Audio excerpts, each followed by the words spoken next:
de l'empresa. Anem a intentar que l'Ajuntament pugui quedar-se el patrimoni que siga necessari. Anem a intentar que les vivendes que puguem gastar siguin per a vivenda social.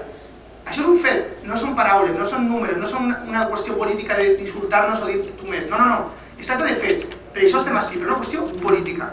Per tant, nosaltres, quan vam dir feia temps que anàvem a dir de l'empresa pública, recordo que ho diem en campanya, ja més Gandia, ens diuen no aneu a poder fer-ho. Ens ho diuen aixina, no aneu a poder fer-ho. Doncs mireu, així estem i ho fem. I quan ho fem, veiem la resposta. Se'n van i s'assusten.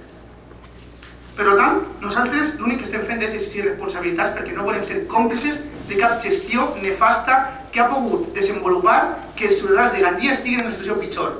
Estic segur que la ciutadania de Gandia va recordar aquesta època com una època bona, com una època en la qual, per fi, després de molts anys, i no només 4 anys, més anys, on s'han fet coses molt roïns, Gandia torna a tindre una ciutat democràtica. Perquè mireu, dissoldre l'empresa pública i portar les coses bones a la gestió municipal també comporta un dret a l'oposició. També comporta que Ciutadans, que el Partit Popular, que qui vulgui, pugui reclamar i dir-nos que no ho estem fent bé.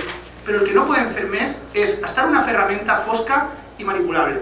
Per tant, estem totalment d'acord en exigir responsabilitats perquè així serem i som responsables. Ells han tingut 4 anys per exigir-les i no ho han fet perquè han utilitzat aquesta ferramenta per encara més gastar-la encara més com a una eina de destrucció i una eina per a fer les seues mancances. Gràcies.